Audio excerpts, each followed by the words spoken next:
Gopala,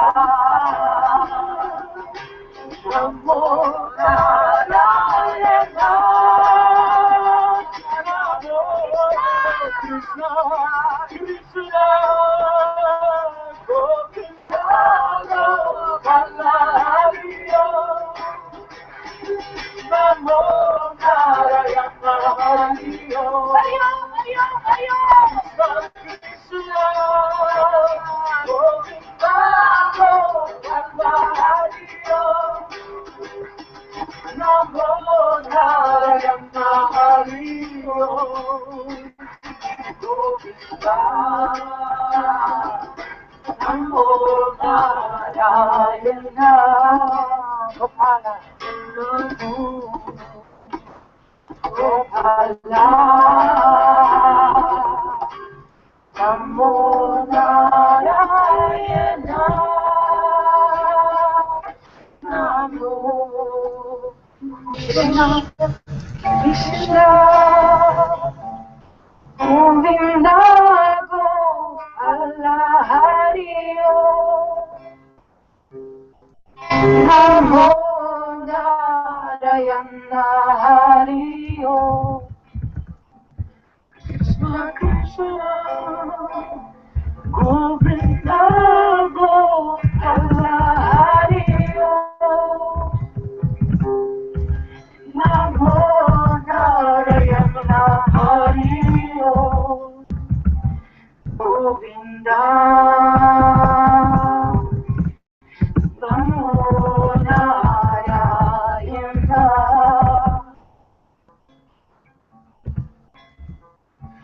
Gopala, Namo Narayana, Namo Krishna, Krishna,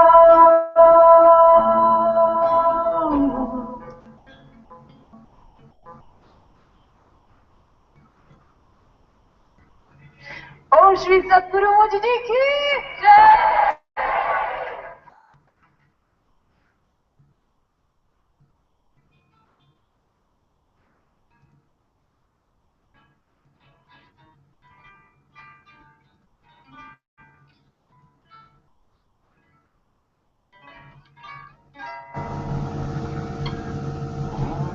Namo Narayana, Om Namo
Krishna, Krishna,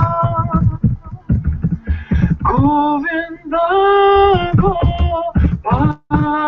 Hari Namo Narayana, Hari Krishna, Krishna, Govinda, Hari Namo Narayana, Hari Govinda, Namo Narayana.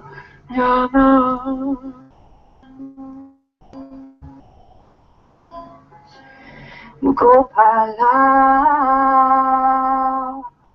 Namo Narayana, Namo Krishna, Krishna, Govinda, Gopala, Hari Namo Narayana, Hari Krishna Krishna Govinda Gopala Hari Om Namo Narayana Hari Om Govinda Namo Narayana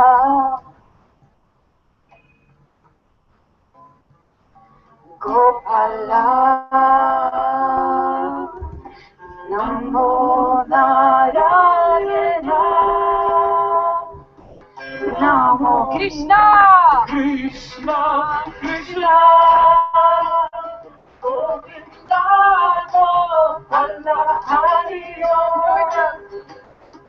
Namo Narayana Hari Om Krishna Krishna Govinda Gopala Hari Om Namo Narayana Hari Om Govinda!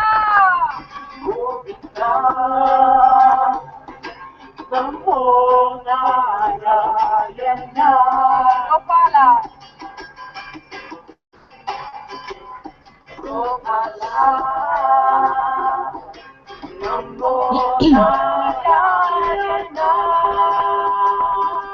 Namo Krishna Krishna Govinda Gopala Hari Om Namo Narayana Hari Om Shivuji! Krishna Krishna Govinda Gopala Hari Om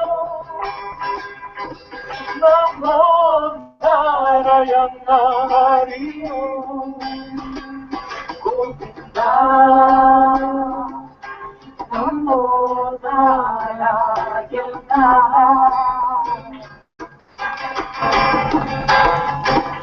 Gopala Namo Narayana Namo Krishna Krishna Govinda Gopala Hari Om Hari Om! Namo Narayana Hari Om Krishna! Krishna Krishna Govinda Gopala Hari Om Namo Narayana Hari Om Govinda Namo Narayana Gopala! Gopala Namo Narayana Namo Krishna Krishna Govinda Gopala Hari Om Namo Narayana Hari Om Krishna Krishna Govinda Gopala Hari Om Namo Narayana Hari Om Govinda Namo Narayana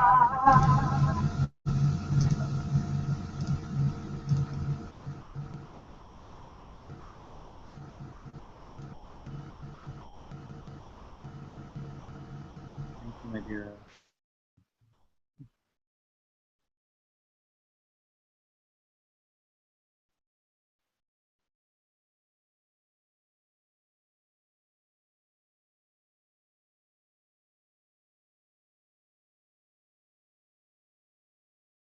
Namaste, everyone. A very warm welcome to Satsang today. Sadhguru Sri Mujiji ki Jai.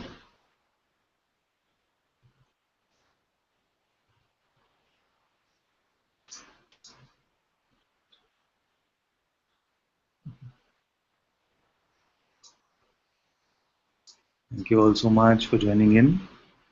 If you're in the Hangout, the way to ask questions is to unmute your mic and to speak when you feel it is appropriate. And on YouTube chat, you can post your question over there and we will look at them.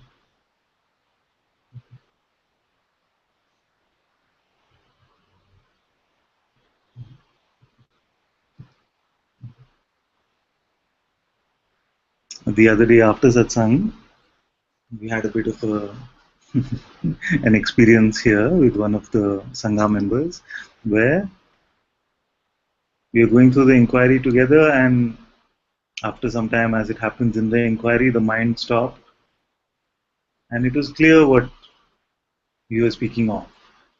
It was no longer about words. And then all this laughter, uncontrolled laughter for no reason came and things like this. And then she said something very beautiful actually. She said that I've been like Don Quixote. And some of you would have heard the story of Don Quixote, where this Don Quixote is fighting an imaginary battle, isn't it? On the outside, fighting against windmills, thinking that the windmills are the enemy. Something like this. Yeah. The point was that all this seeming struggle, all this seeming battle of life is completely nothing at all. It is completely nothing.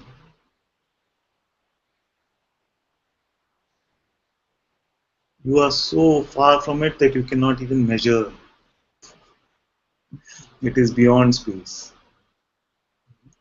And when you come to this realization of what you are, then it is clear that all of this is just playing out on its own. And it is my mind which is coming and saying that this is happening to me, this is what I should do. Even now you can notice this for yourself. Your body is moving, but you are not. Hmm? Your body is moving, but you are not. This you can see for yourself. And you're not even making it move, not in the way that we think. Just you are aware of the movement which is happening.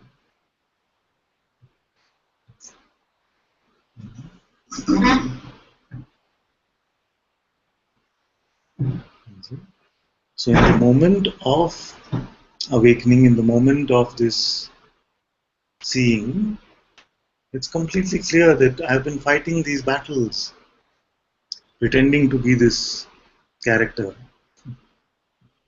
but none of it was me actually.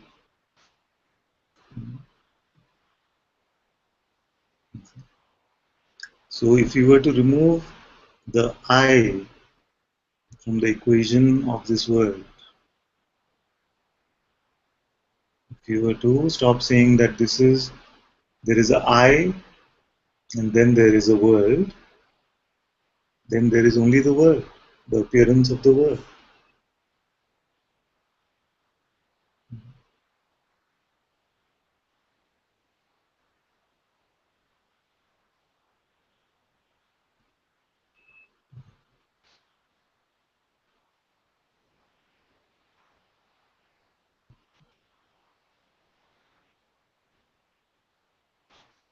And don't make it sound like work, that I have to remove the I, don't make it a project. So instead of saying remove the I, we can say don't invent the I.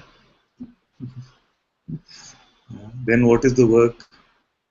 The work is to invent the I. Nothing needs to be removed also. To remove the I from the equation, we don't invent this I.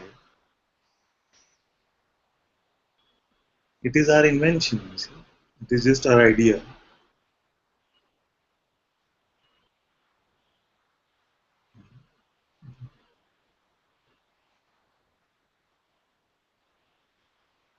And right now we are not speaking metaphorically. The mind can quickly come and say, but this is a little distance from me, I'm still not there yet, or something like that. We're not speaking metaphorically. Right now, refuse to invent the I, and then the world is just the world. And all the happenings in the world are just happenings in the world.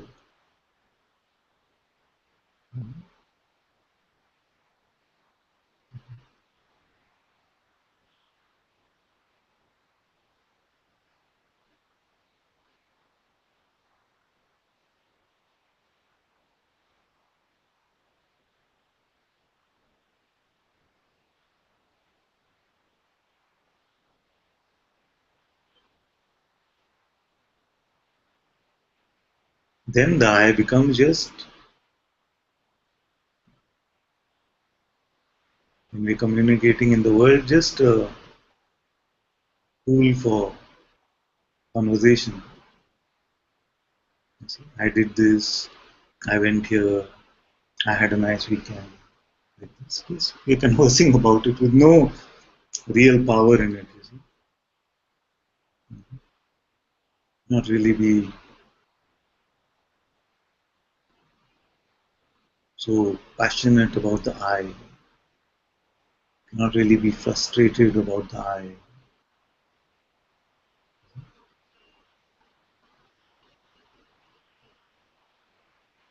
Because now it becomes just a tool for communication, just a tool to speak. The word I am, not that you're speaking through the I or something.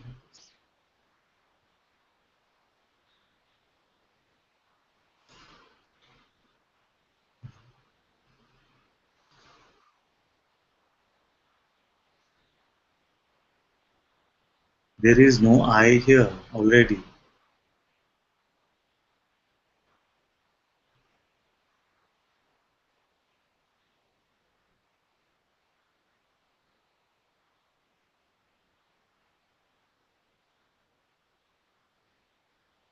And all stories, no matter how compelling they might sound,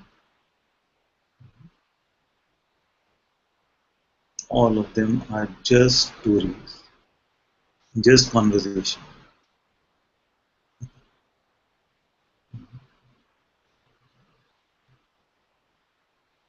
So contemplate what we still believe really happened to me. And where is that me that it happened to? And you already know because you hear it every day. Every day you hear this, that there is no such me.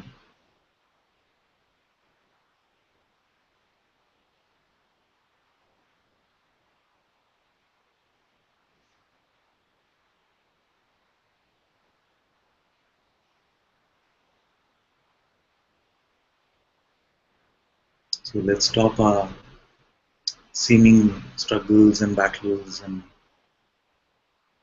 even quest for freedom, wanting complete, I want to be completely free. Well, you'll be the first.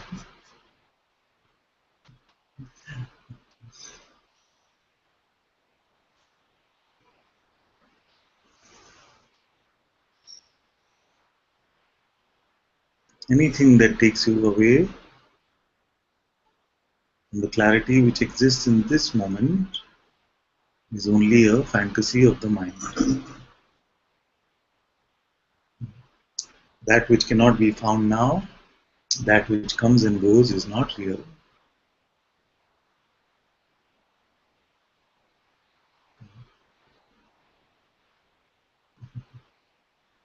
And you're free to play with these fantasies. We are all free to play with these fantasies as long as we don't forget that they are just that.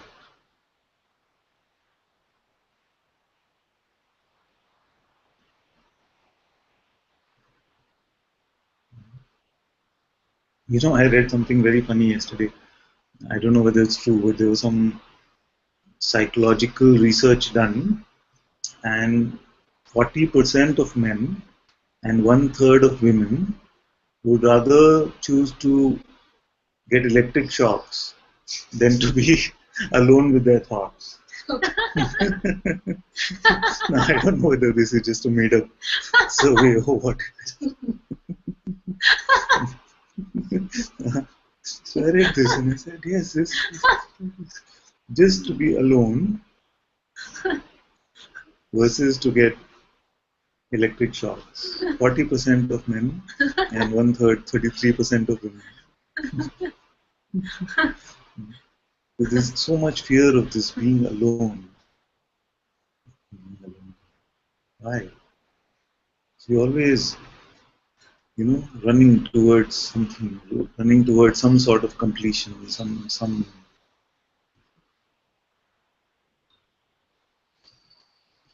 But what is not to be found now, right here, that is not real.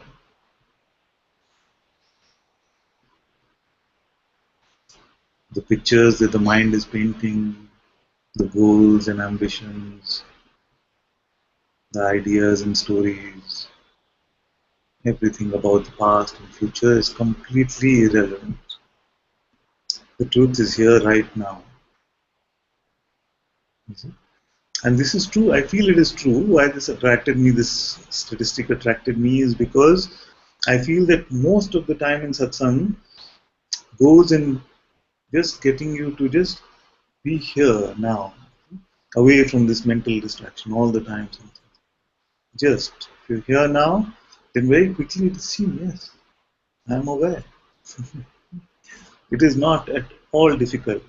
What seems to be the challenge is this getting pulled away by a thought, getting pulled away by another thought, getting distracted by some imagery, some story, some ideas of freedom itself.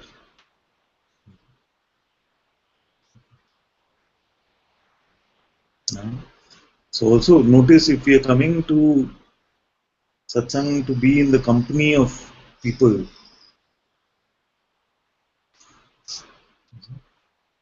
it must not become about that. That at best is a byproduct.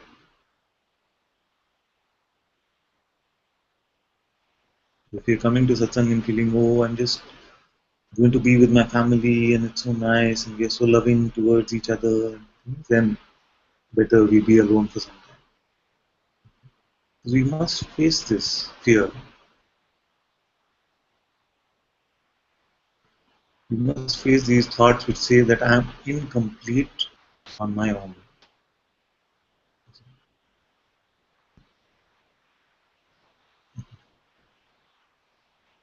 You see, there's a book, most of you know about it, it's The Power of Now. And it's simple, isn't it? He says, just in the present moment, there's never a problem. And if it was just as simple as that, so then what should we do? Just be in the present moment. Then this whole play of Maya should have ended with that, saying that just be in the now. Why doesn't it happen? Because still, again and again, something from the mind. Even now, it will be happening to many of you. What is being said, and the mind is saying something about it, and you're going along with that. Even the yes, yes, no, no, yes, yes, no, no, yes, no, yes, no. You see? We don't need this. It's a constant voice, and that's why the presence of Satsang, the presence of the Sadguru is somehow, there's some working inside energetically which gives you more clarity about your power to just be here now. That's why many of you come and say that in Satsang it's so easy. Satsang is so easy, but when I go out, then again. But you're finding that, many of you are finding that as you have remained in Satsang doesn't seem to end. Outside here, inside, Satsang time or weekend, it doesn't matter. You see, the presence is not leaving you.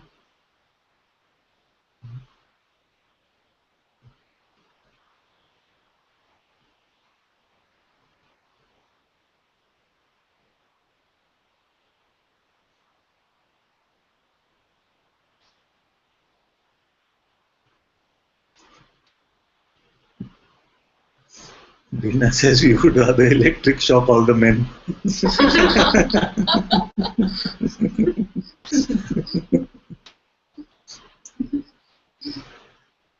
Uh, and Jan says one of the root problems for humans is that they cannot stand their own company. Yes. A great philosopher, maybe Aristotle or somebody had said this. So true. If you see the world, that's why Guruji says about this all running around like frightened ghosts, trying to get something and get somewhere.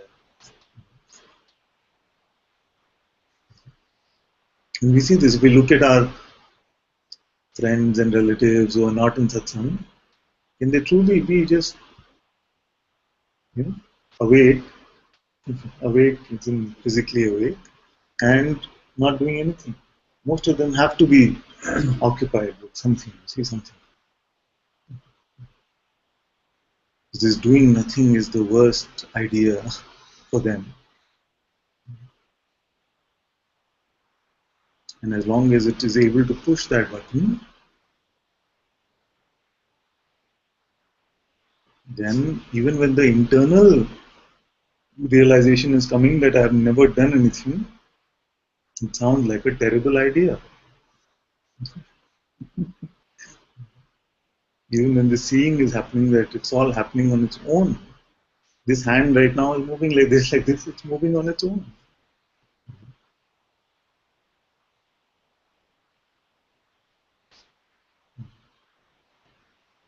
So just observe the small, small things.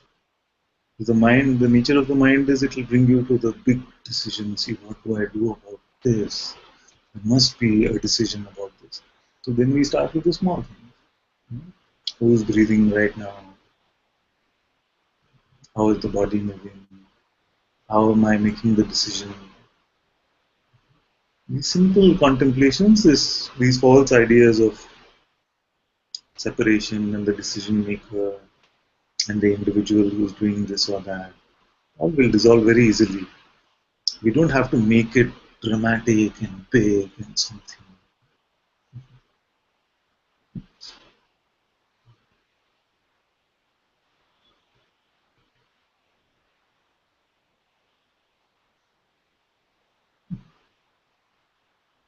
I used to very often say earlier that the ego is a drama queen.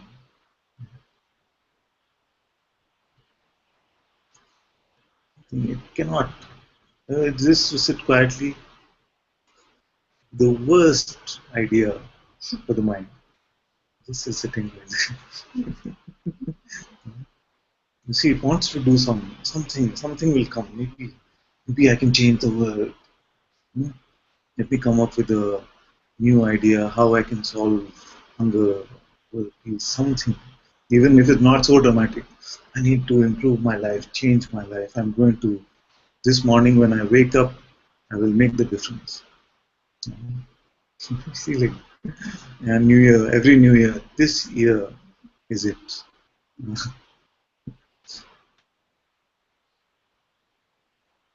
Just drama of the mind.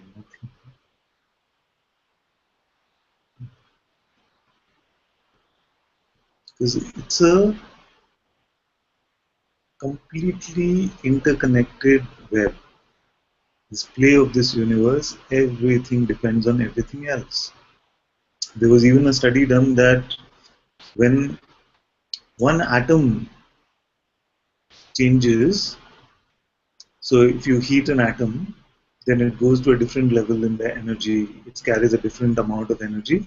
Then the rest of the universe, every atom adjusts itself to comply with this level of energy that this one atom is at. That is the level of interconnectedness in this physical realm. So one atom changing, the whole universe changes.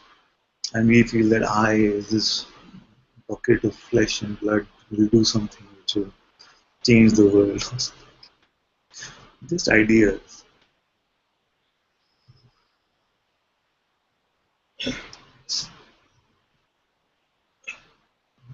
But if that some urge is there to change something, then I also know that we cannot just wish it away. It was here also for a long time. You see? But then use that to inquire into your nature. If some energy is coming like that, see who? Who is here? Who am I?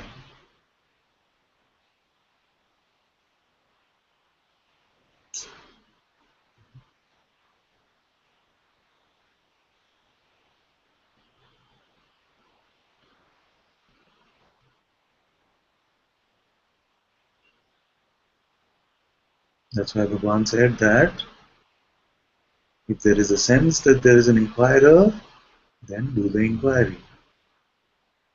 If there is a sense that I have some choice, then make the choice not to go along with my thoughts. And then this sense of choice, this sense of inquirer, will also dissolve in this.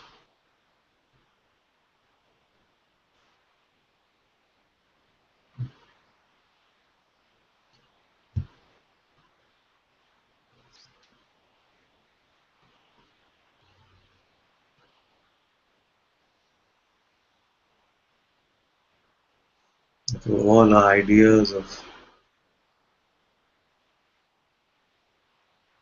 doing something externally,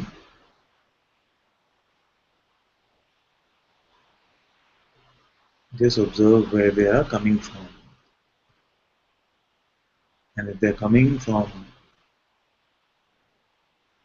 just this ploy of the mind to deny what is here now, if it is just coming from this place of fear about some emptiness which you perceive yourself to be, the negative nothing, the negative nothing which you perceive yourself to be, when you look even for an instant, if it is coming from fear like this, then keep it aside and just stay with the looking. Even a strong fear is coming. Stay with the looking. Stay with what is here now.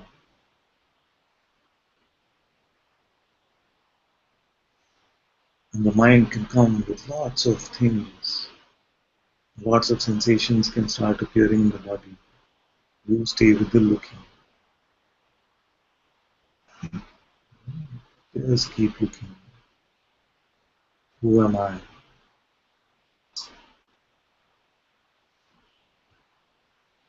And the mind makes it so scary. It's actually nothing. Many times people have come and said to Guruji in Satsang, it feels like my head is going to explode or something. It's not happened. Never happened.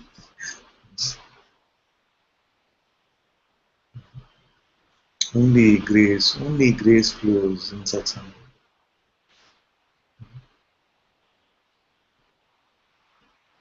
So don't chicken away from anything that the mind is saying.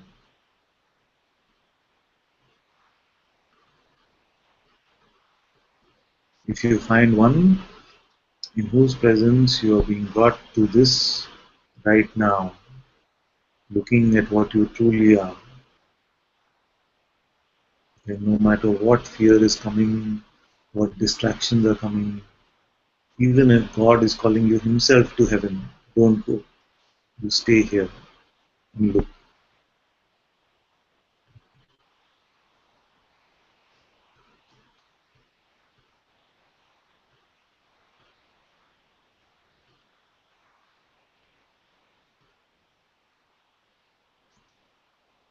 And as you come to this discovery of what you are,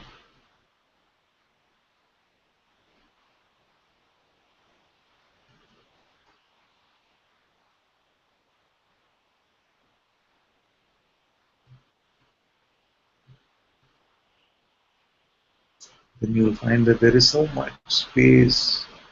There never was a constriction of any sort.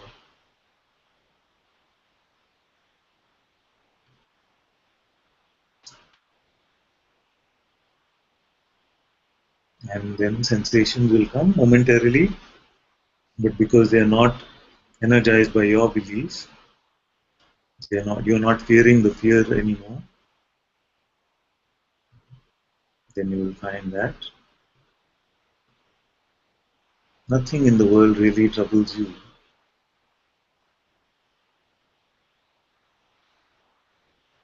Nothing in the world can truly trouble you.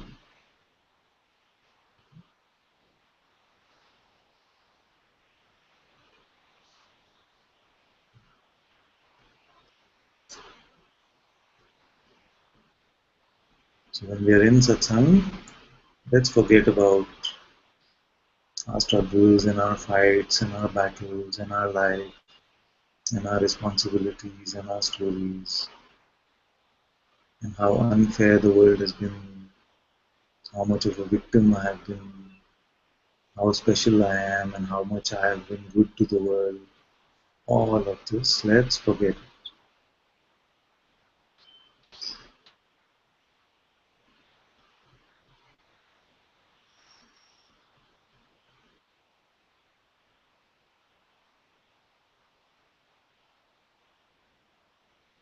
and stay with what is here right now.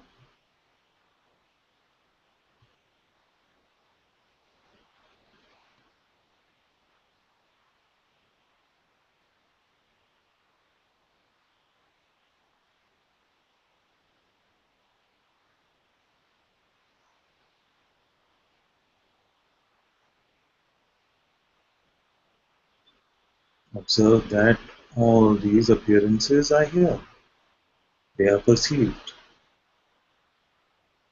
All the appearances of all types of energy, objects, thoughts, emotions, all of these appearances can be here. Find out who they are appearing to.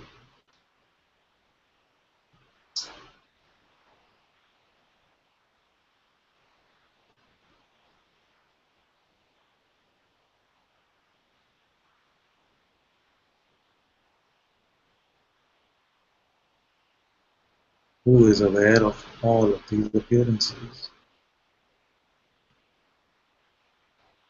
Who is aware of the existence of waking state and sleep state? Who is aware of when there is a thought and when there is no thought?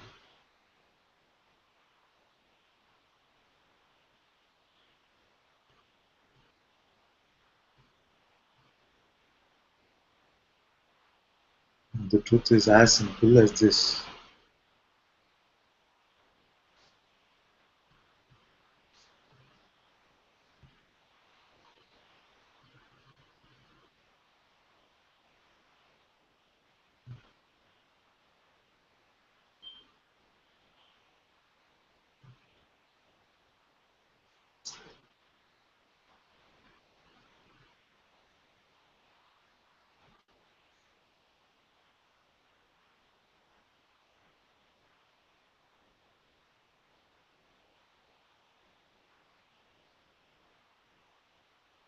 So the question is, do you want the truth now, or do you still want to play with some other stories?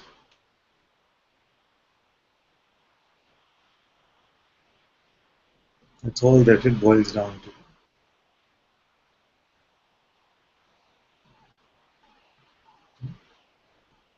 And let's have that integrity about ourselves.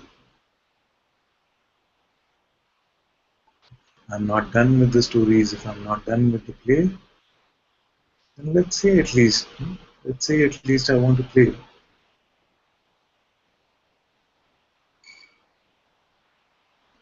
Because there is truly no excuse now other than just some sense of wanting the story to continue, some meaning to be left in the story. See, because all the tools, all the pointings, all the what you need to hear, all the direct seeing also, it's pretty clear for most of you.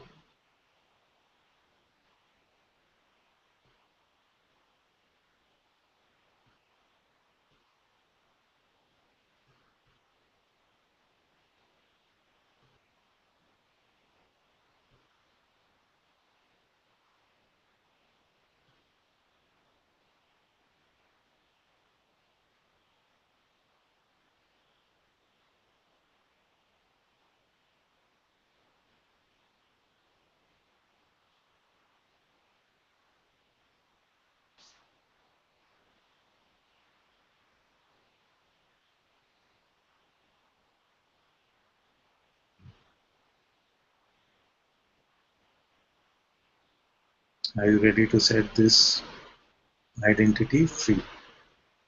Are you ready to let it go?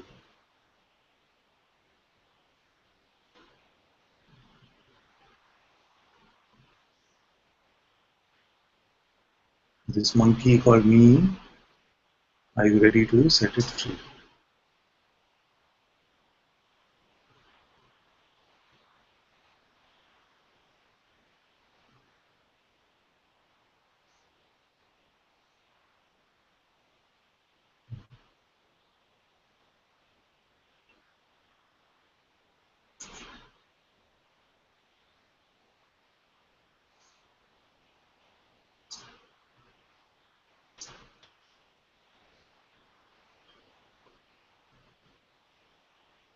Dana says, who is the one who wants to set the monkey free? This is consciousness itself.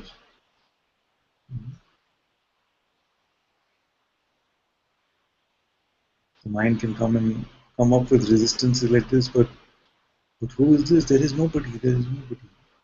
So that's why in Satsang very often we've discussed that it is being itself, consciousness itself, who has picked up these identifications and now is freeing itself from this. And being has complete freedom to say that I'm not done with the play. So it wants to say, yes, yes, this play I'm still enjoying, very much enjoy. This whole realm is for our enjoyment. But in this contemplation, it's very good to see. Actually, I'm still enjoying it. Then we cannot say, oh, I'm suffering so much. Yes. Even our seeming suffering, we are enjoying. That's why we continue to play. I'm not referring to any person here. Why waste time talking to one that doesn't exist? So this is just consciousness speaking with consciousness.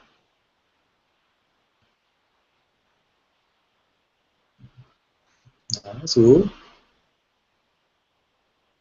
being has the power to identify and to disidentify. The entire world is structured towards more and more identification happening. And some rare places like satsangs are the places where you can come and disidentify from all these false notions that you have picked up as consciousness itself.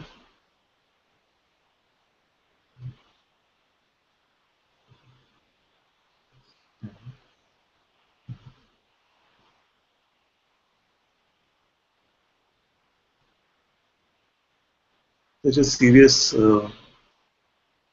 talk so far, and I feel like quoting George Michael suddenly. You heard this one? Like, why can't you set your monkey free? I don't know if you must have heard it. Some of the oldies like me. Right? How does it go? Something. I don't remember the tune very well, but why can't you set your monkey free? Do you love the monkey or do you love me? So ultimately, the Sadguru has to ask this question through the words of George Michael.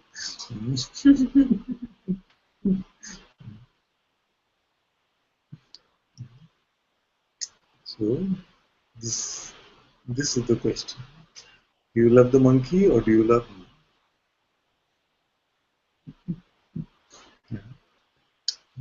Because very often it is the identity itself which says, I love to be in satsang.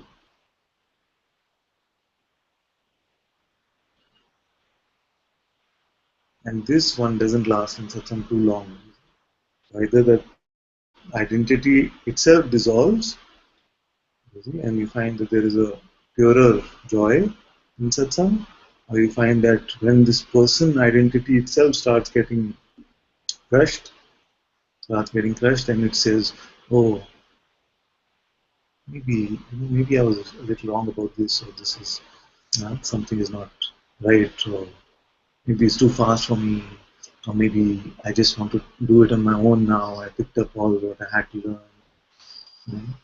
or very quickly it can say, but yes, yes, I got it, no more. Any escape mechanism when the person itself starts getting, put in the spotlight every time,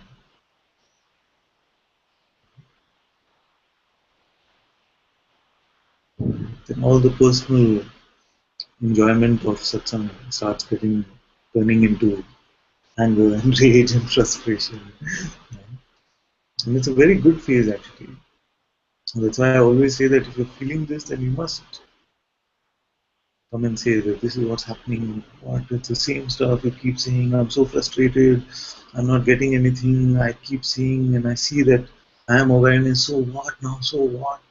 It's very good. You know? Yeah, it's very good that this happens, and we must not be in denial of this because this is the person itself, the final battle in a sense. Don't make it too dramatic, but because then we'll have a rush of everyone coming and saying this is happening, and then the rest of today's satsang will be just I'm dealing with these final battles that everyone suddenly has. You know, but what I'm saying is that when something is getting deeply frustrated, even with satsang, saying, "What's this? I know I'm aware now. This is the best thing yet." He himself says this is the most profound thing. Yes, I'm aware. So okay, tata, bye bye. You know, where is the love? Where is the love?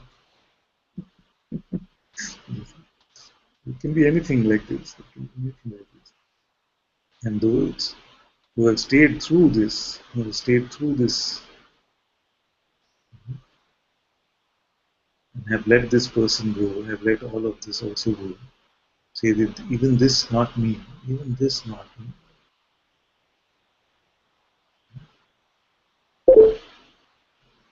And you can see that although a lot of frustrated, angry words can be coming from the mouth, you still find that I'm still in that quiet place where nothing is moving.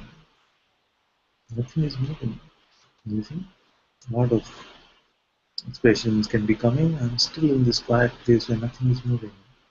And we are being pointed back over and over through all of these plays.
Dina said this monkey is from the unborn. So it's much different, too hard to explain. We can look at this together.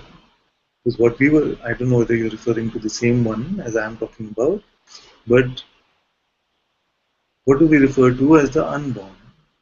It is this non-phenomenal, pure witnessing or awareness or whatever word we want to use. That in which all states, all realms, the entire universe is coming and going. That is what we refer to as the unborn. Now, within this unborn, made up of this unborn itself, is that which maybe we can call the firstborn, the immaculate conception. You see, the sense I am, the presence of being, the primal phenomena which has no phenomenal origin. You see, the first phenomena. So we can call this Om, or we can call this Atma, consciousness, God, whatever word we want to use. Okay? Then with the birth of this firstborn, then there's the birth of all of these appearances, energies, forces, ideas. Now, the sense of me, the sense of ego, is just a set of ideas which has been believed by consciousness itself, isn't it? Just a set of ideas which has been believed by consciousness itself. So, this set of ideas is only a figment of the energy of this consciousness itself. The unborn has always remained, nothing has to be done. You see? Therefore, ultimately, we can say that none of this has ever really happened. But in the play, as long as there's this play of duality, then there will also be, as long as there's this play of duality, there will also be this sense of identification and disidentification, which is part of the play of duality. So, where a lot of this realm is tuned towards more and more identification with materialistic things and relationship things, there are few places which are countering that duality force, this identification force with this satsang, which is getting you to the point of disidentification from all these concepts about yourself.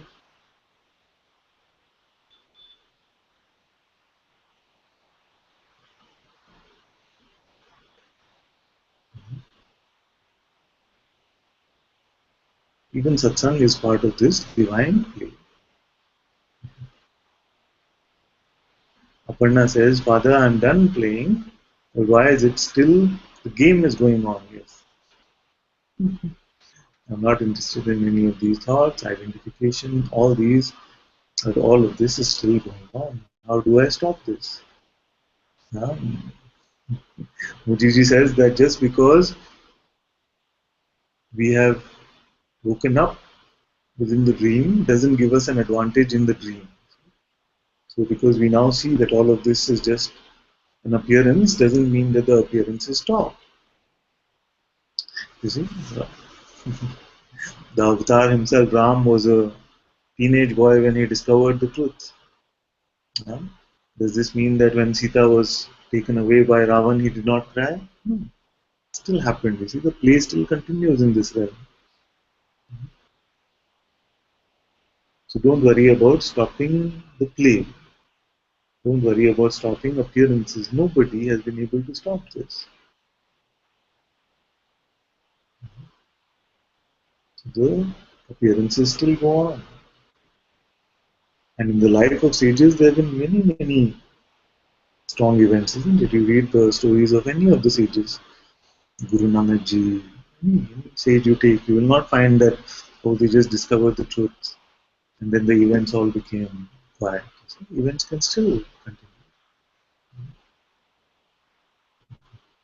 But what you will find is that there is only momentary identification with any event, no matter how strong it seems. This will stabilize more and more.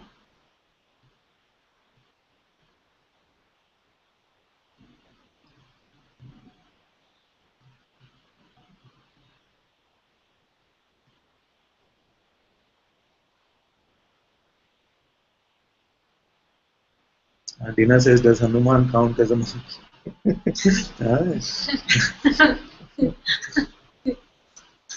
Hanuman is the monkey which can set you free. All of us free. We don't need to set Hanuman free. Hanuman will set us free.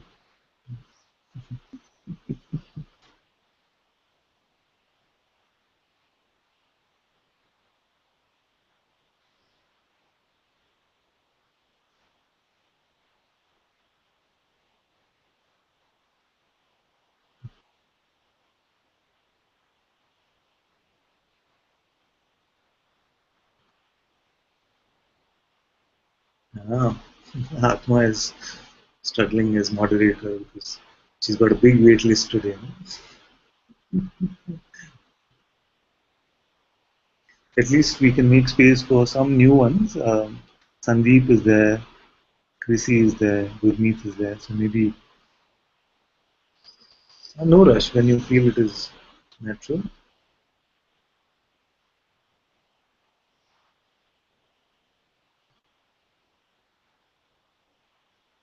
The retreat got over, so maybe we're back to being a little more people. Yes.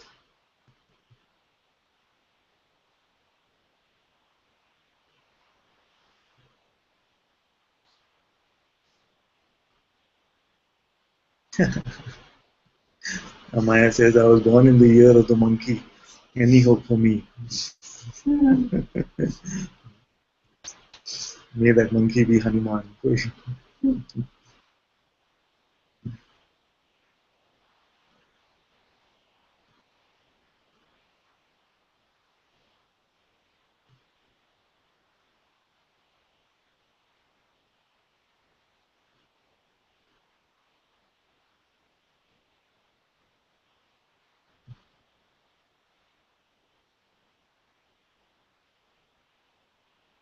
We have some space now, my love. We can stay. No?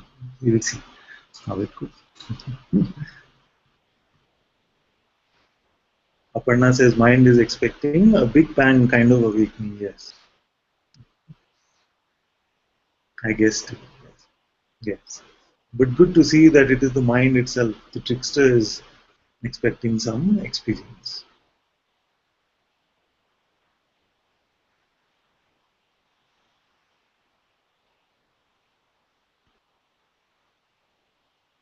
This is what happened the other day when this kind of awakening experience happened. After 10 minutes, she was saying, I want that. Again, I can't find it. You were helping me then, now are you helping me now? It was like that, you know. You see? So this, when the awakening also happens, there's a big bang, then also the mind says, but that I want. I lost that, you see. So the mind knows nothing, just remember this.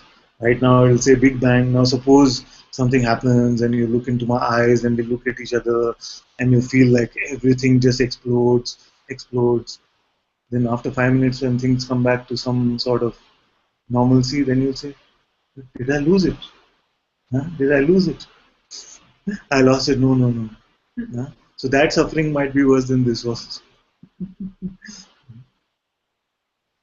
So even in this, when this is good that we see, it is just a mental expectation. So forget about it. And grace knows.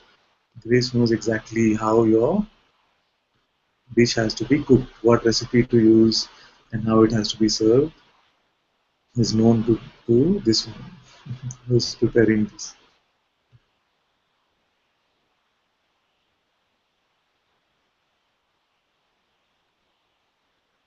Life is already normal. Yes, very good. And then, like this, we see everything can be completely sober. In the awakening, the seeing of the truth, it can be completely sober. Or it can be full of all this explosion, it's okay. But the sober I've seen usually gives less trouble. It is the sober which gives less trouble. Although when we see the explosive kind of thing happening, then everyone says, why not me? When someone was saying, someone was saying, this doubt comes, no, is this ever going to happen to me? Am I ever going to get it?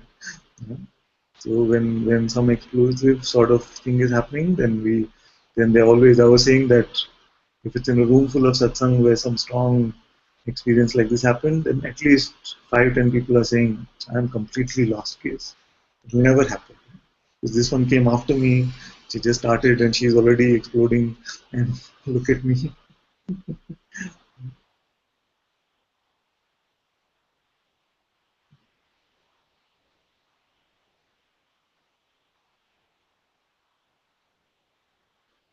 Sandeep is here. Sandeep, welcome my dear, welcome, good to see you. Namaste. You can also, if you have the question and your mic is working, you can also unmute your mic and speak. I know that today has been mostly monologue, but the format is for you to be able to ask. But I will look at this question. You said when I was younger, a few times I thought awakening has happened. only to realize a few hours later that it hasn't. So let's demystify awakening. In this moment,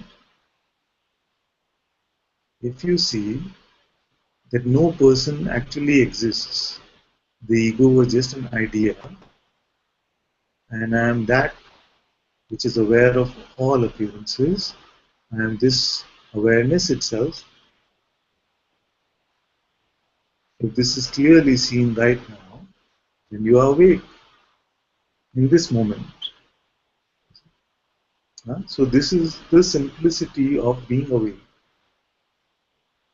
Now when we attach the word experience to it, the awakening experience, then you see that different sort of things have happened. So it could be just spontaneously, or it could be in some sort of spiritual environment where suddenly you find that the mind has become completely quiet. You not find the me, and some strong kundalini or some energy or something might also come. So then this becomes an awakening experience, and all experiences have to come and go.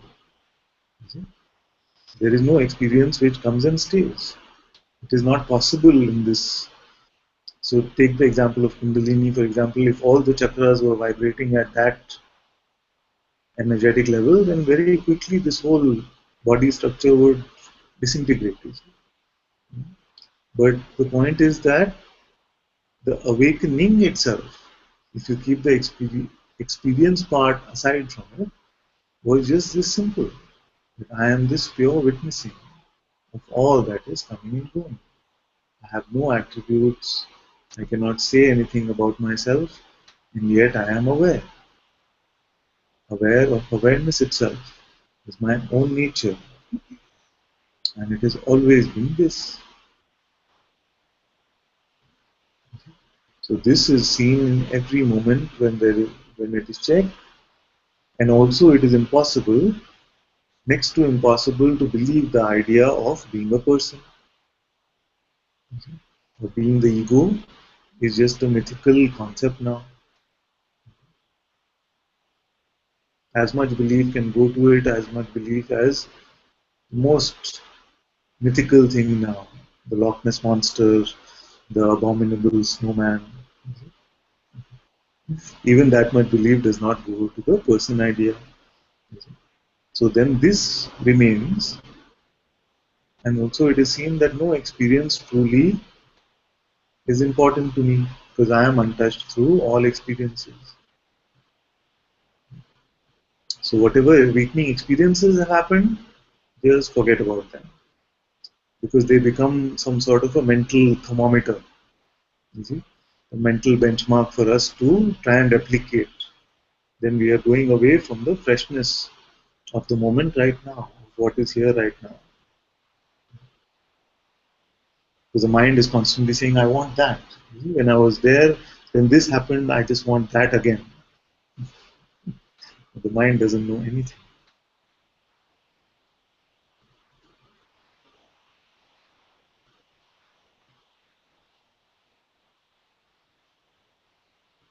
Yes, my dear, of course you can ask more.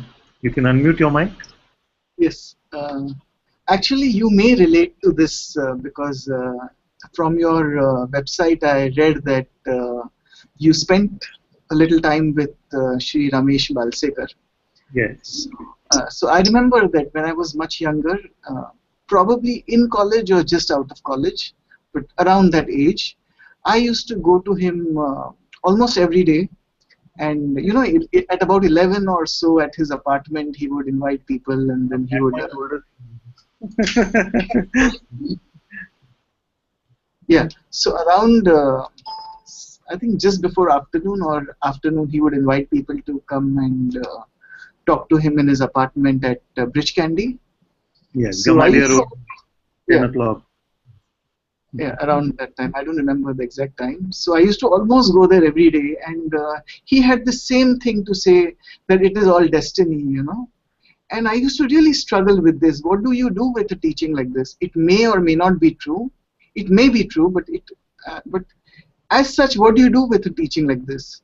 And one evening, I was sitting in a garden, and suddenly I was, completely in tune with it is all destiny. And at that time, there was a sense of freedom that I don't remember having experienced before that, And almost that whole evening till I slept, there was this sense that I still don't know whether it is all destiny or not. But there was that, at that moment, there was that sense that it is all destiny and everything, which brings a tremendous freedom and a tremendous sense of what would I say? A tremendous sense of freedom from attachment and freedom from all that is happening, and so that was a very a idea like that, that it is all destiny. Even that could be so liberating.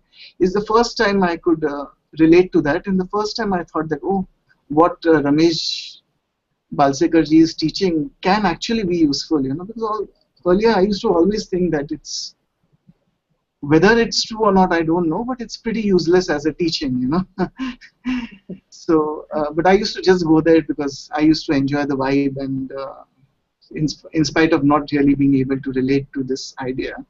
So that was one of the times I had this kind of a feeling.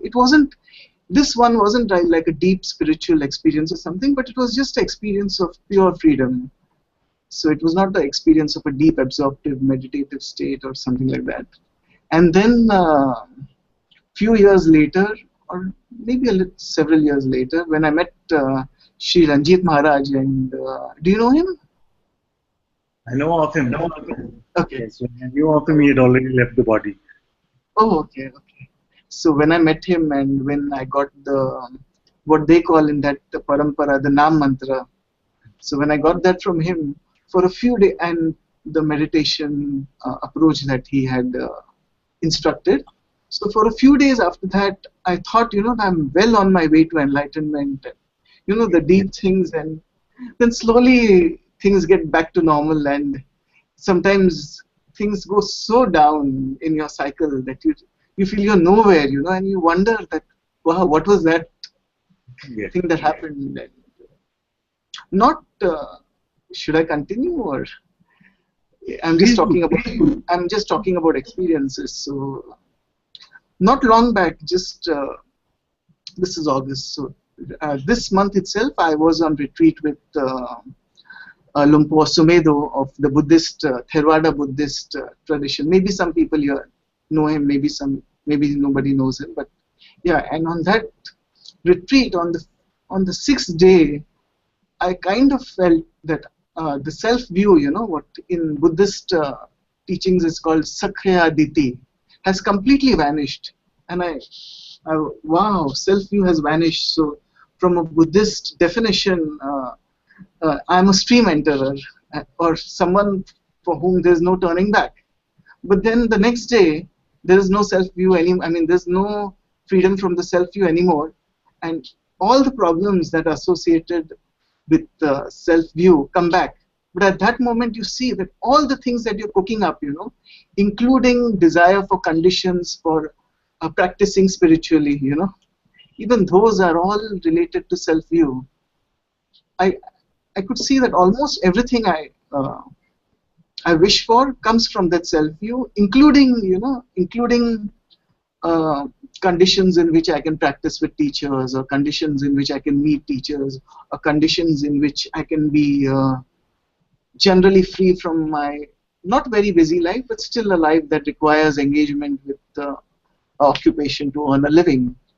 So it could be clearly seen that all that is a result of self-view, or that's a Buddhist term, but it's a result of, and like Sri Ramana says that,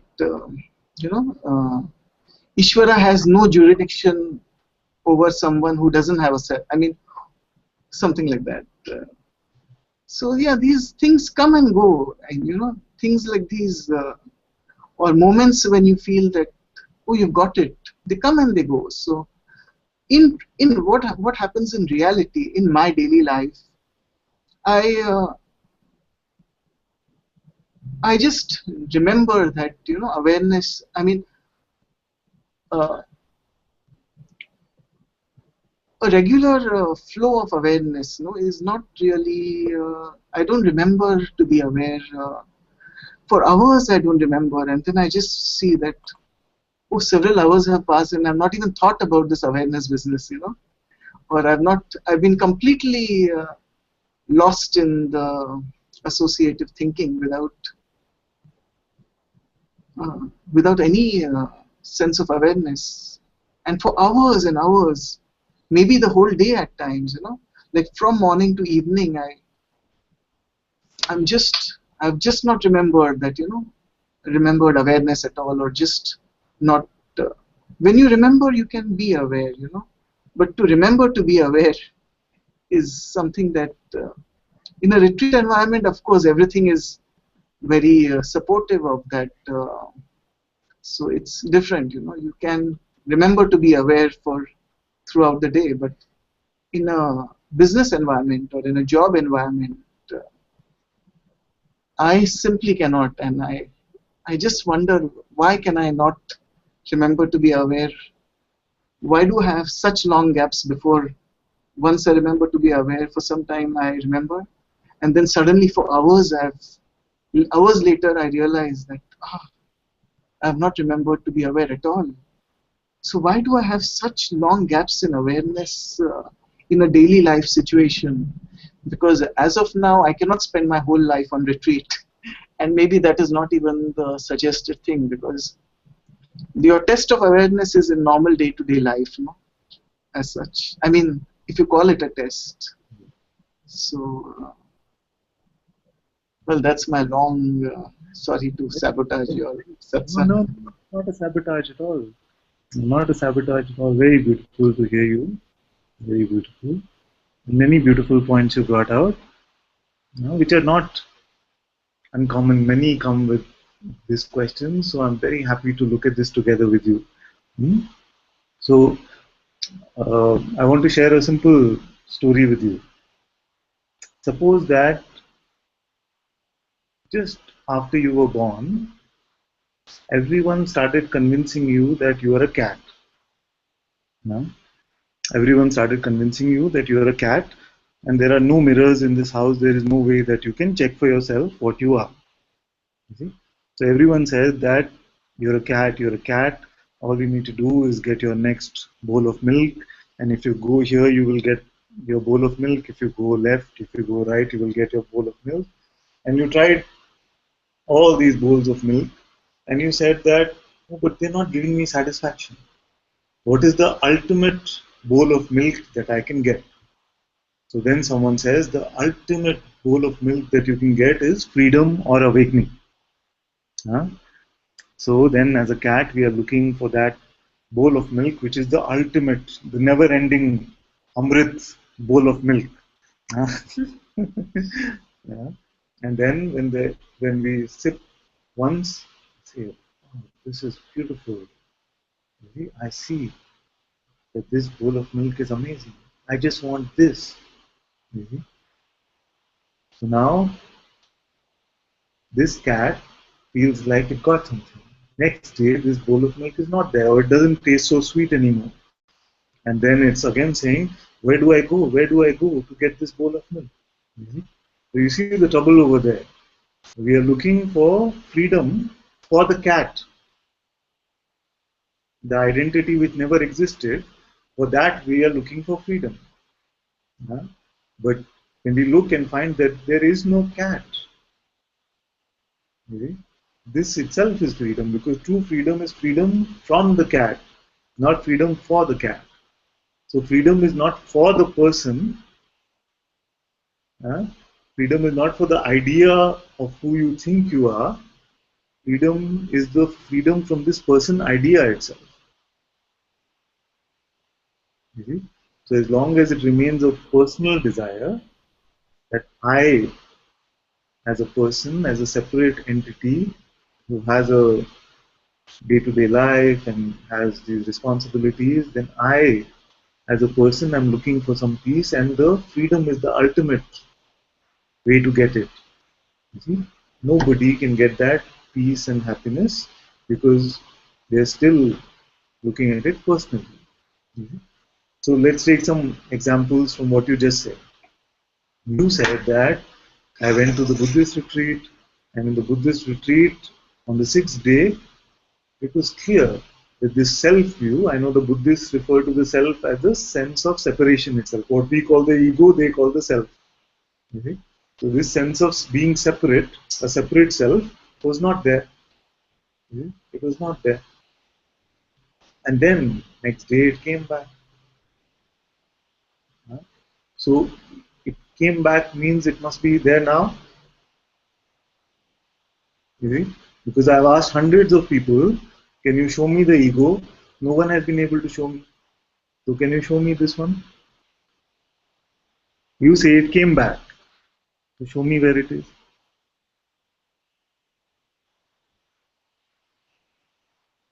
You have to unmute, my dear. Um, well, there are characteristics, no? Even if No, I no, no. cannot show the Don't go ego, with circumstantial evidence. You're fresh in satsang, so I want to throw you off the deep end. Now, what usually happens is that you will give me some circumstantial evidence. Oh, some anger came, or some fear came, something about my responsibilities, something like this came. But this is just energy is called thoughts. So let's keep the thoughts aside for some time. You said that the self or the ego, the separation was back. So I want to see this. Can you show me directly? well, no, I only assume its existence because of the Yes. characteristic. Yes. So don't presume. Don't presume. So are you saying when the presumption is not there, then there is no ego?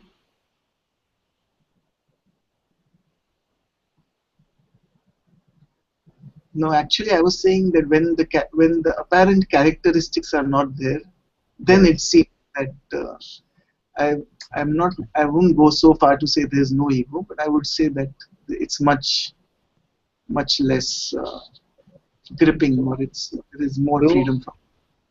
so because the belief in the cat is there, the cat becomes real.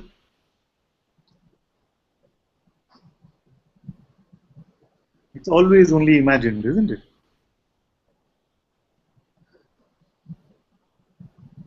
Sure, sure, So but because we have there belief, is that perception yes. of the, however illusionary, but it's still on a now on an intellectual level. I can say that it's illusionary, but that's on an intellectual level because the experience or the state in which it is seen as illusionary is now no longer accessible. So what you see then you cannot see now, but you can say from the memory of it that okay, it's so right now you can talk. I can talk from the memory of what I may have seen rather than. No, no, no. So that which is coming and going is of no interest to us. Hmm. Because if the truth is real, if God is real, it cannot be present and absent, isn't it? I'm not interested in that kind of God which is here one time and not here the next. Because what help will that kind of God be? You see? So you say that I do not perceive that my true self is here. I do not perceive that the ego is absent. Okay? Then there must be a perceiving of the ego right now. Sorry, what is the question? What did you just say? I do not perceive. Yes. So we said that intellectually we can say various things about this, but truly I don't see it as the truth, isn't it? You said that intellectually I can say that it's just an illusion, but my I reality, the ego is still there. No, I didn't say I didn't. I don't see it as a truth. I said that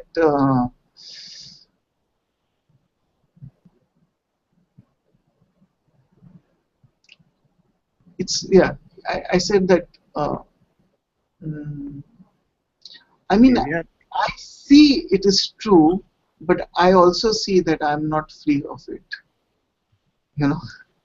So this is very good.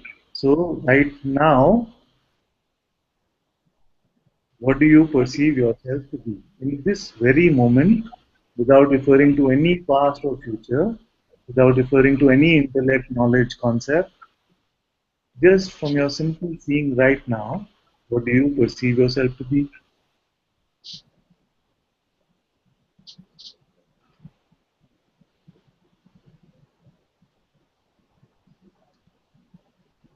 I perceive that there is a sense of awareness that exists pretty much all the time, but I perceive that it is completely hidden or clouded by the regular and non-stop stream of mental phenomena happening all the time: thoughts, worries, planning, going into the future for planning, going into the past for memory.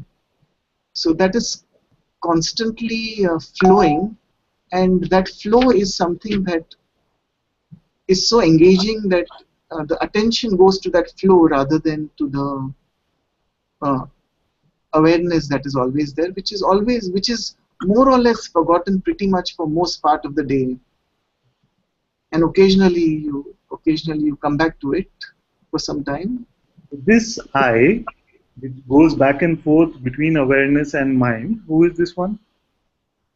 The attention goes forth between the attention goes forth the attention goes on the on the flow of thoughts. It's caught in the flow of thoughts, and sometimes it steps back and falls on the Very, awareness. very good, very good. So it is attention which is going back and forth. Where is the you? Where is the I?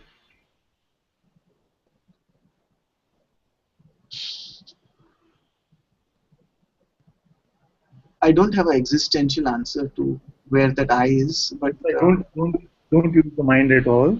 Don't give this question to the mind. Just check for yourself. Who am I? And don't worry about any answer you would have seen in the past also. Just pretend as if you're hearing the question for the first time. Who are you right now? the closest uh, the closest answer I could give is that the That is too regular fast. That is too fast. That also must be coming from the mind. You have to check. You see, my interest is in you checking right now.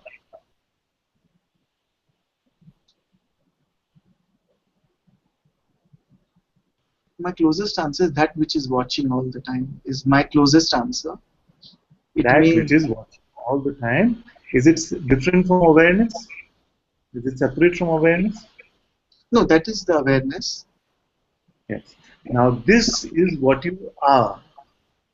Are you doing something to be the awareness? No, Do you need to do something to? Is it some effort on a constant basis that I have to keep it up to be the awareness? no, Okay. Can you stop being the awareness for a minute and show me? Step no, out of awareness, become unaware. no. So you cannot become unaware. Now, what were you saying about having to work towards being the awareness and not being aware for most of the day and all of that? The work is actually not in respect with awareness, but in respect with attention.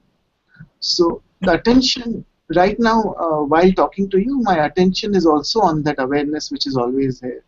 But when I'm not talking to you, and I imagine after soon after this satsang, my awareness will again shift.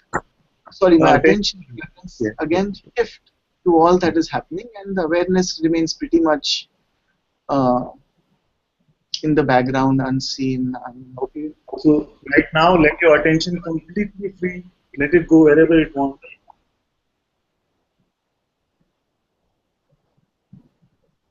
But the remembering of the awareness will not is happening, so the attention will remain there.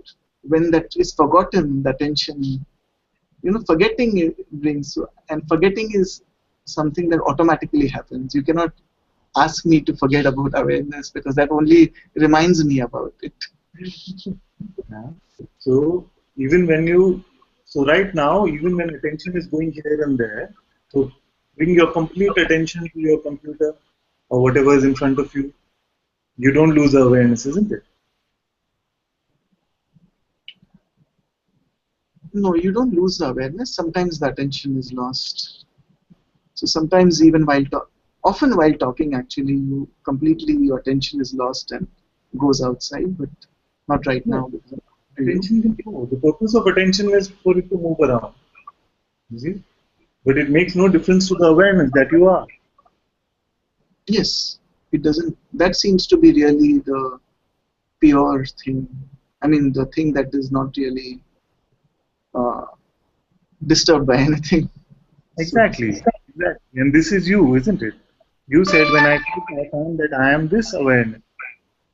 So even with the play of attention, if it was to be with the mind all of the time, the attention was with the mind all of the time, what happened to awareness?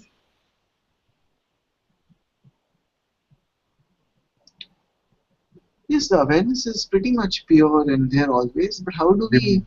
remain with that rather And this than I what that wants to remain with that is which one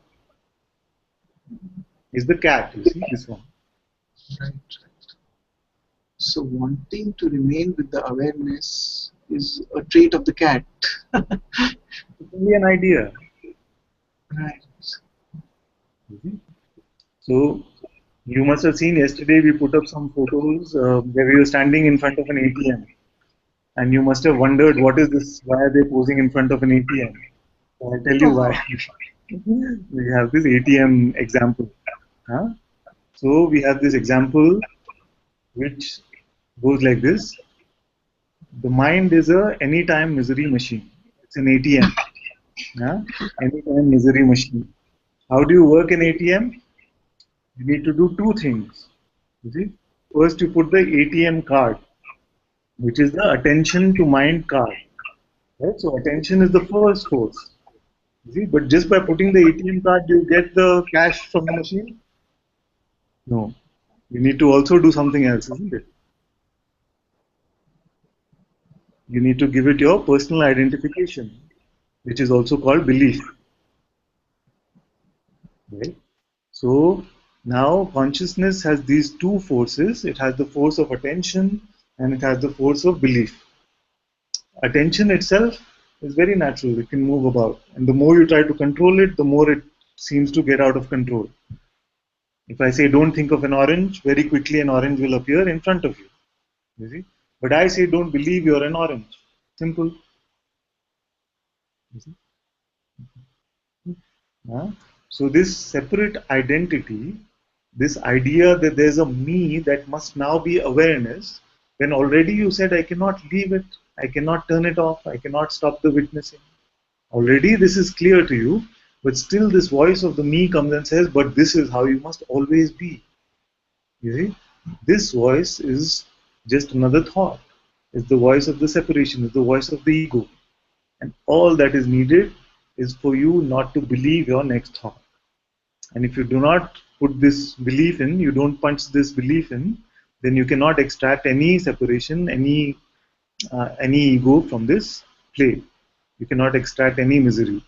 But if you put your attention to mind and you put in your belief, there is unlimited amount of misery which is available to you.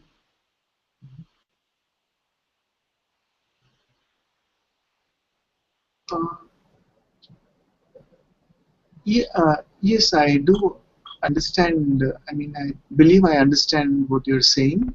But then that way, everybody is awareness. Awareness Yes, is there in yes, everybody, but yet what distinguishes, say, someone like me from someone like you, you know, or say someone who is not at all interested in anything related to awareness or spiritual matters, with somebody who is well immersed in that.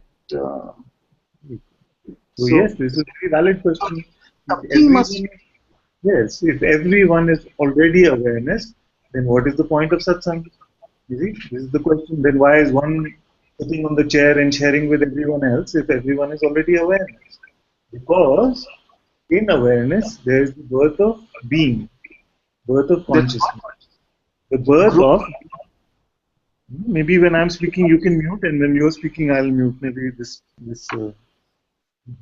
echo is coming from there. You see?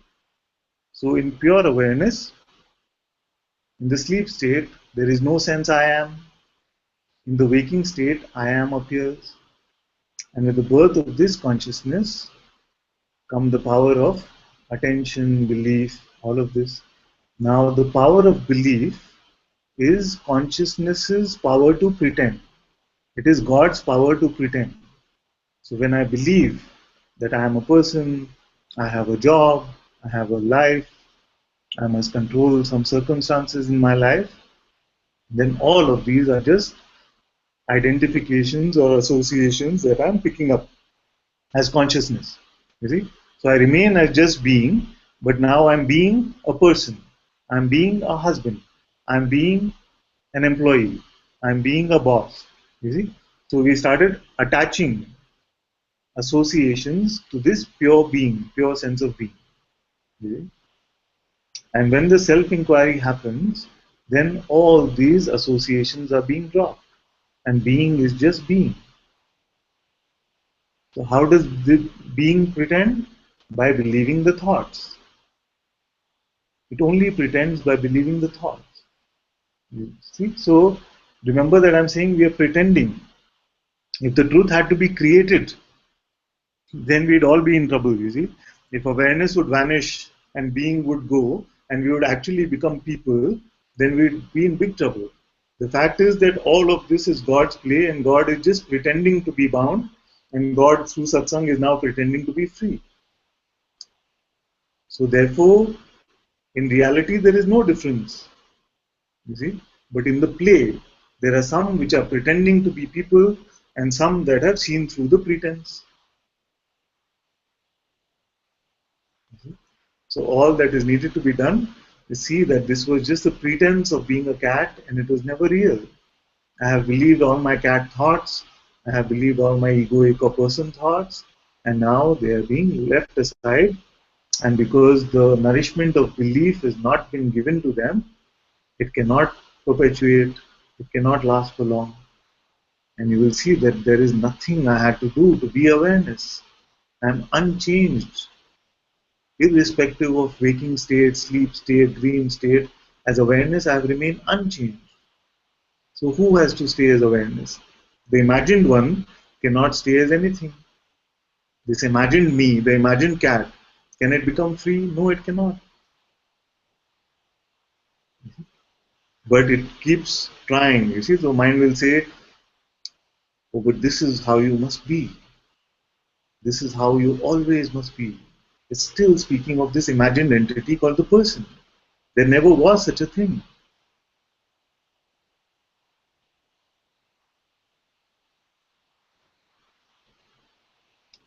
So, what I seem to be getting from this is that the conviction is of primary importance. The conviction that there is no cat. So, it seems that that is the starting point. We'll make it Is even that simpler. We'll make it even simpler for that. You don't even need to believe that there is no cat.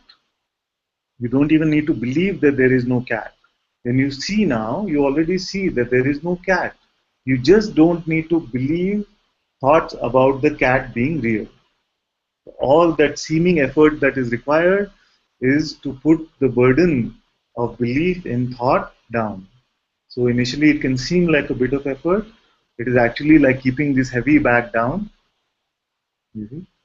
And you're freeing yourself and you're coming to the sahaj, to the natural state, where all thoughts are just allowed to come and go, irrespective of whether attention is going to them or not. And you will find naturally, as belief gets withdrawn more and more from these thoughts, attention also is not so attracted to these thoughts. You will find that it is allowed to just go through. So even that work of building conviction is not required. Just don't convince yourself of the false. That is enough. so? You're saying that it's not. You don't need to have a conviction in this. You just need to believe. You just need to drop the belief that you are this separate thing. You don't need to Yes. believe you are some. But Yes, that will become another concept, you see. If right. you were to just, if after our conversation, you were only left with the concept that I am awareness, you go with full belief, I am awareness, I am awareness. Huh? Then some employee comes and fights with you. All very quickly, this concept is clouded. Doesn't help.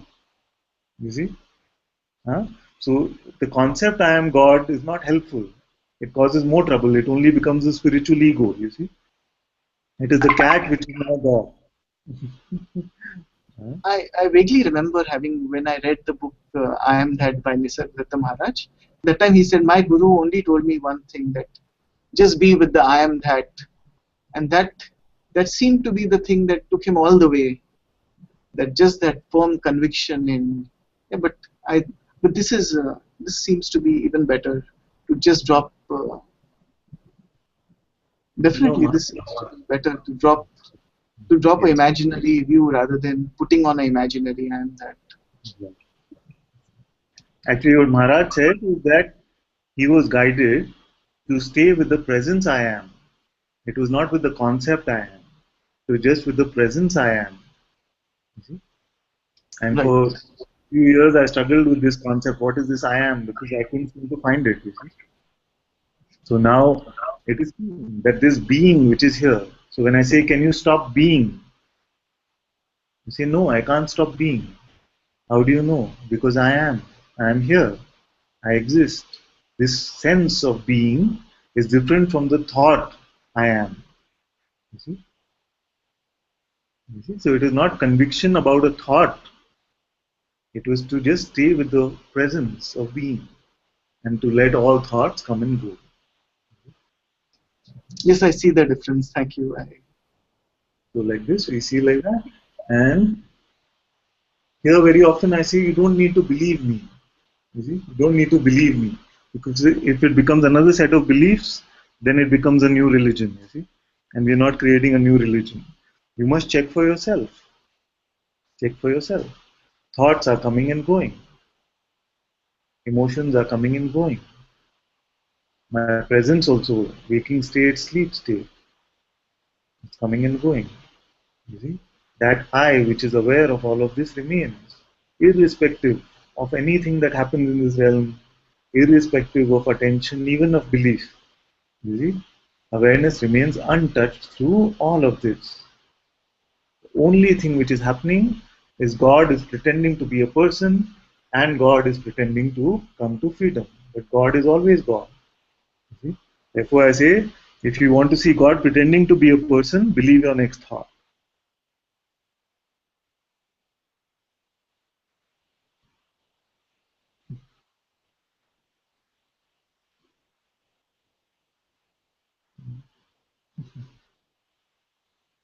It's as simple as that.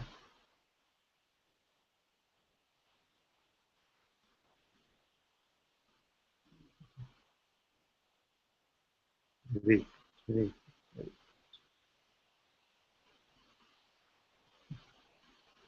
I very much enjoyed this interaction. Just one more thing I wanted to say was we spoke about Ramesh, and for a few years I visited Ramesh, and as you know, it was all about free will versus God's will, isn't it?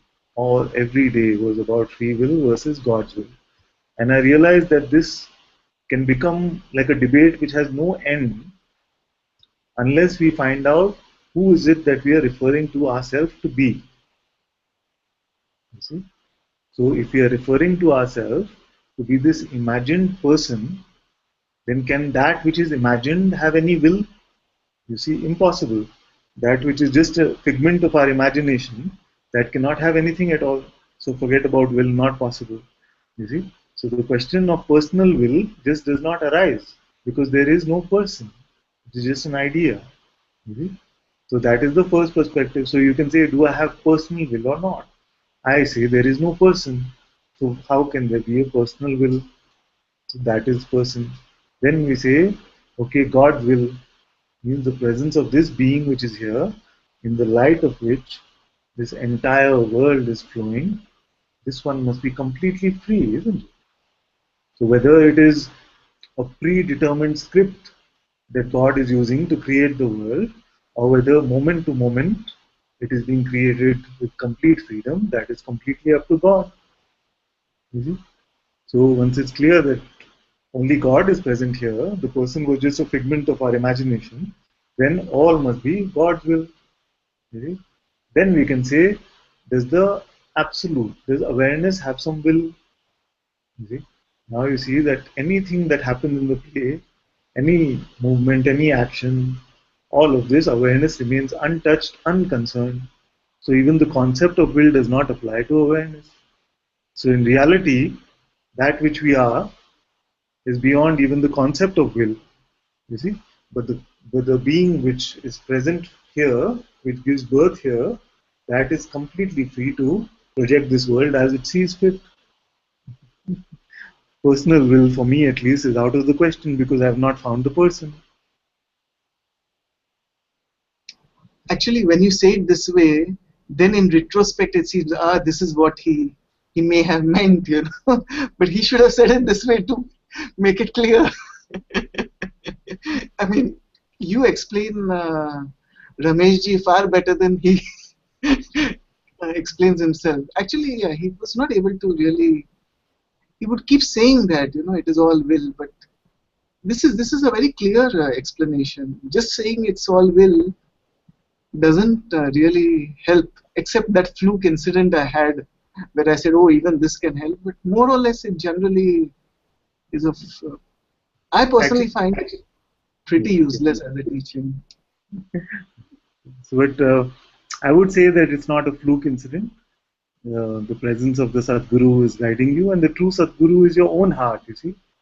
So it's not Ananta which is speaking here, it is the same Sadguru which is speaking through all true teachers, which is refining its expression also. It is refining based on the readiness of the ears also to hear.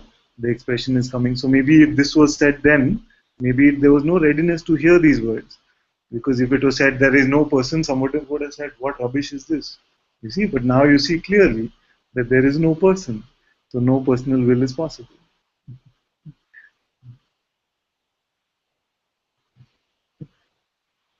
This just gave me the goosebumps all over. Very happy to speak with you, my dear. Welcome, welcome to Satsang once again.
Seems like I've just been speaking and speaking for 2 hours. Maybe we have a song now. Also sing.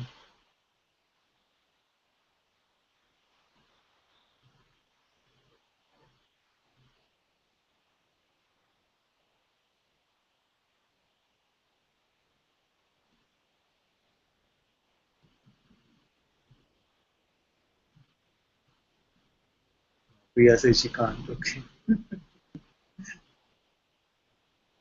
She's already in a disco.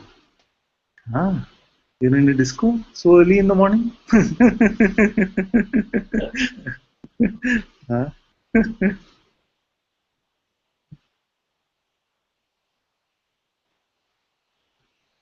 We'll sing here.